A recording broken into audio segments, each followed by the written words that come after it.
அன்பு சகோதர சகோதரர்களுக்கு வணக்கம். அடியன் பிரம்மஸ்ரீ சங்கர் பேசுகிறேன்.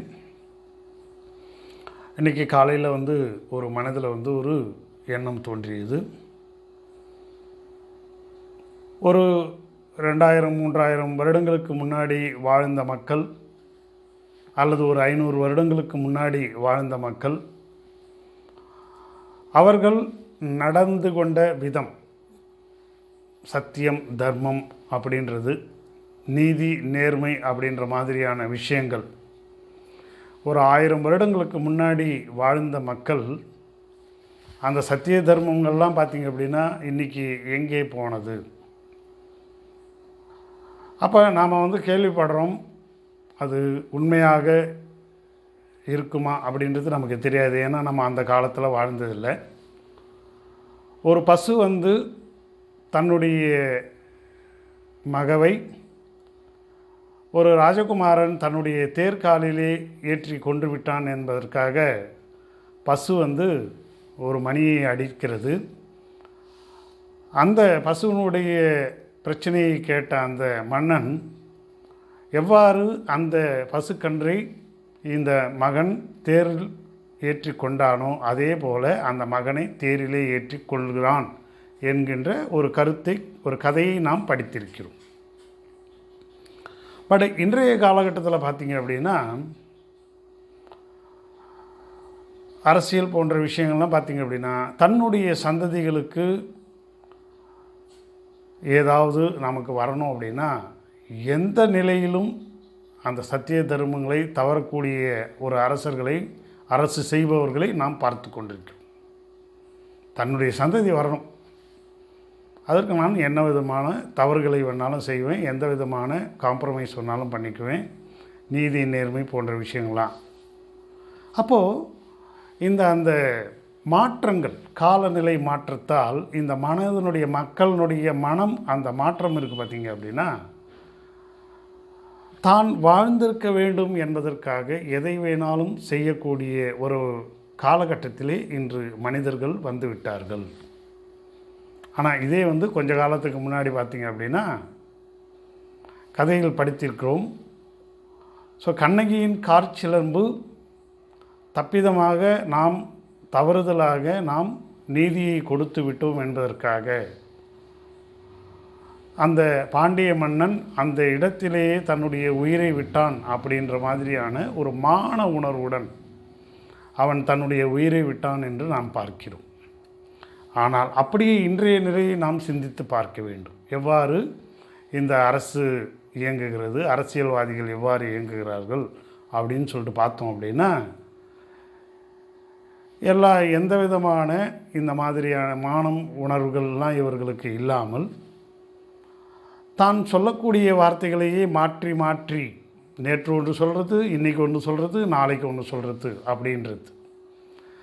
ஒரு கட்சி ஆட்சி செய்யும்போது ஒரு விதமான பேச்சு, தன்னுடைய கட்சி ஆட்சி செய்யும்போது ஒரு விதமான பேச்சு, அதே நாளை மறுபடியும் வேறு ஒரு கட்சி ஆட்சி செய்யும்போது வேறு விதமான பேச்சு. அப்போது ஒரே மனிதன் தன்னுடைய அந்த வார்த்தைகளை எவ்வாறெல்லாம் மாற்றி மாற்றி பேசுகிறான் என்பதை நாம் பார்க்கிறோம்.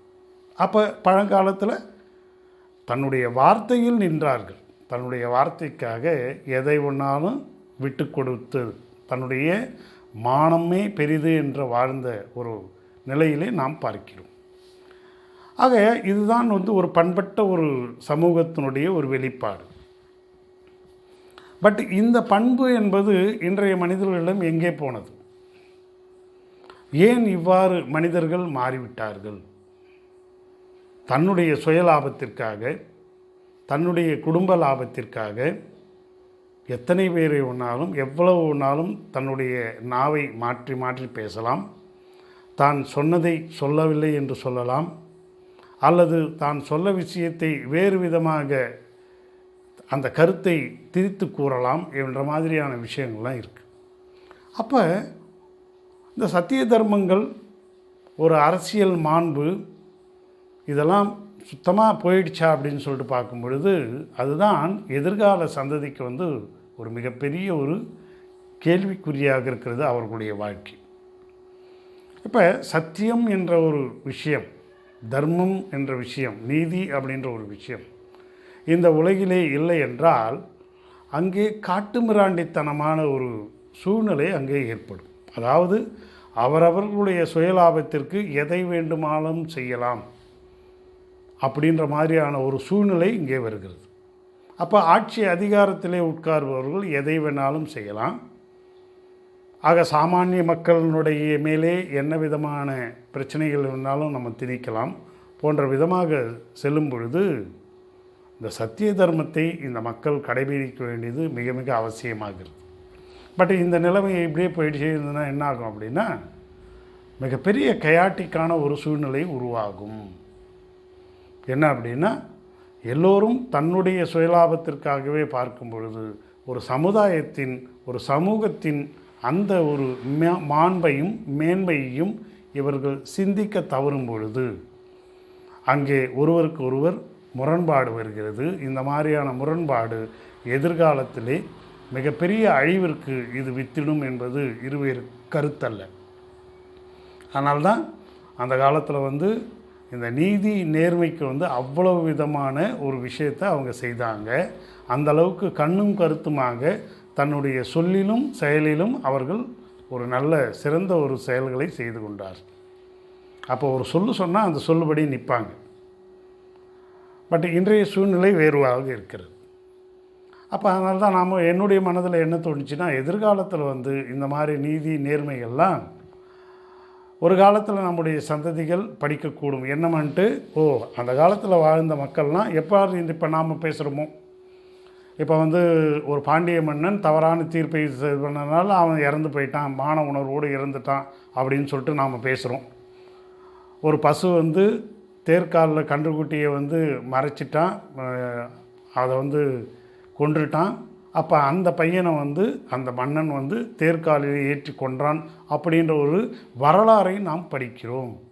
இதே போல் நம்முடைய சந்ததிகள் ஒரு காலத்திலே இந்த நாட்டிலே நீதி நேர்மை எல்லாம் இருந்தது, சட்டம் ஒழுங்கு எல்லாம் இருந்தது. இன்று அது முற்றிலுமாக குழி தோண்டி புதைக்கப்பட்டு விட்டது அப்படின்ற மாதிரியான ஒரு விஷயத்தை இவர்கள் வரலாற்றில் படிப்பார்களோ என்ற ஒரு அச்சம் காரணமாக அந்த உணர்வை நான் ஏற்படுத்தினேன்.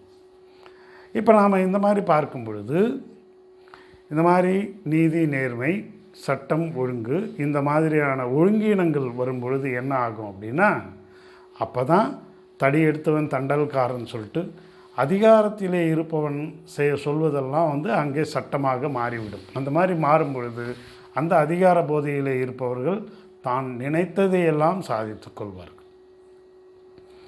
எந்த ஒரு பணமாக தன்னுடைய குடும்பத்திற்காக எவ்வளவு வேணுமானாலும் சேர்த்துக்குவாங்க. இந்த நாட்டினுடைய இயற்கை வளங்களாக எவ்வளவு வேண்டுமானாலும் சுரண்டி கொள்ளலாம்.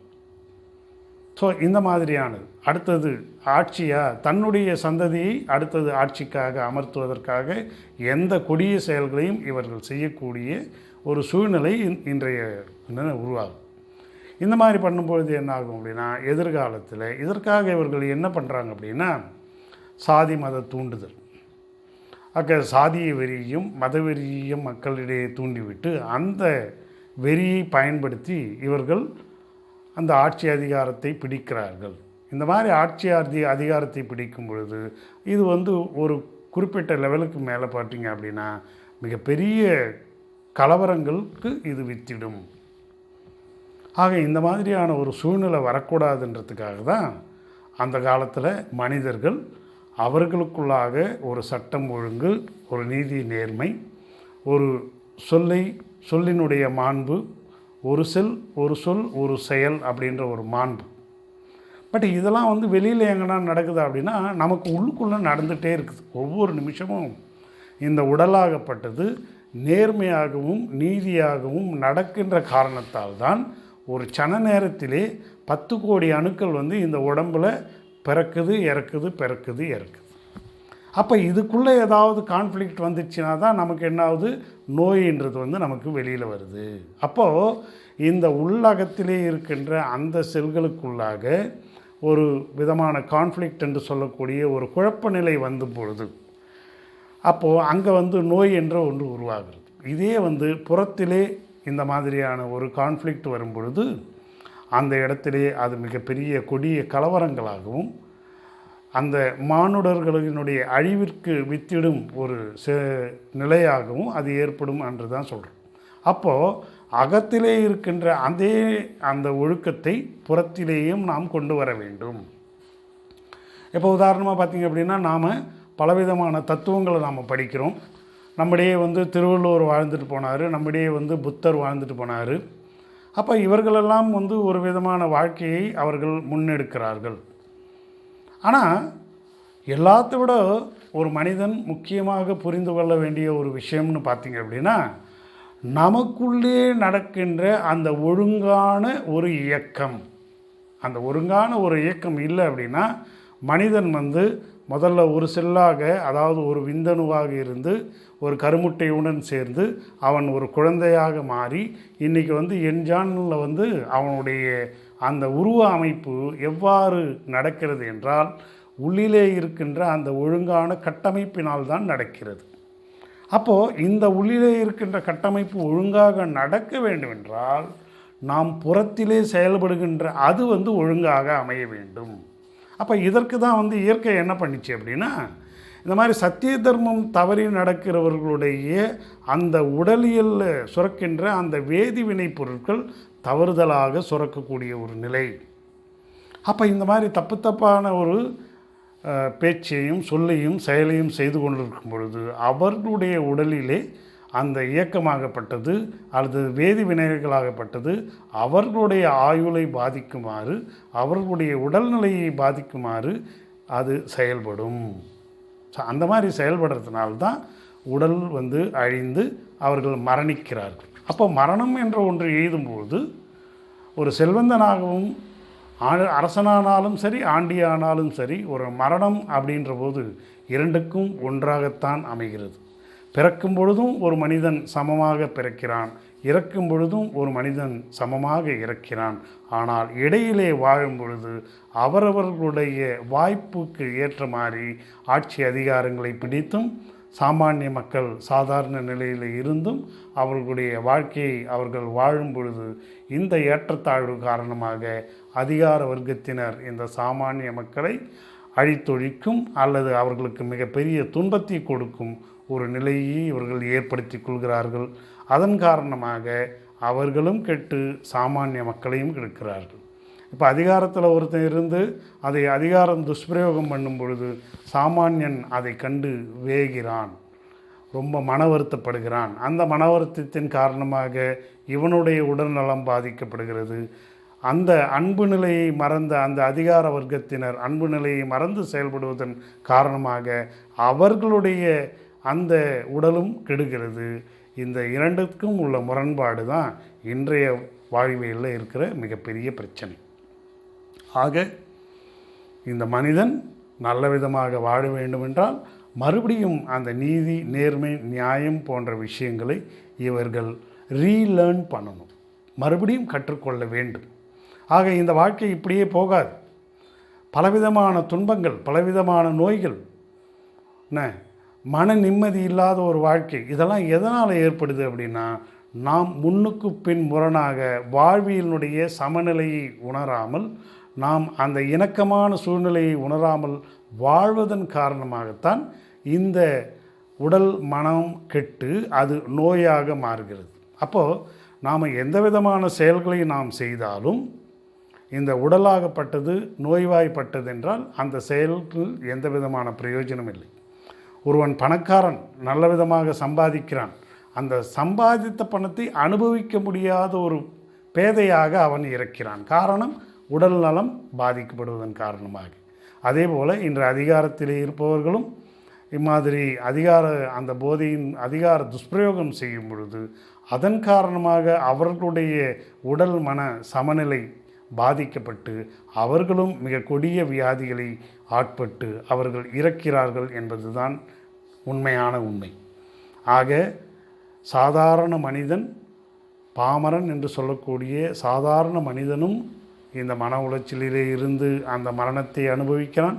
அதே நேரத்திலே அதிகாரம், பணம், பணபலம், படைபலம் என்று சொல்லக்கூடிய நிலையிலே இருப்பவனும் தனக்கு கிடைத்த அந்த நல்ல வாழ்ப்பை பயன்படுத்தி இந்த சமூகத்தினுடைய முன்னேற்றத்திற்காகவும் மக்களுடைய வளர்ச்சிக்காகவும் அந்த அதிகாரத்தையும் ஆட்சியையும் பயன்படுத்தாமல் அதை துஷ்பிரயோகம் செய்யும் பொழுது அவனும் இந்த மரணச்சங்கிலியிலே உள்ளே நுழைந்து மரணம் வரும் பொழுது அவர்கள் அனுபவிக்கும் மிக கொடிய வலி, அதற்கு பேர் தான் மரண வலின்னு சொல்லுவாங்க.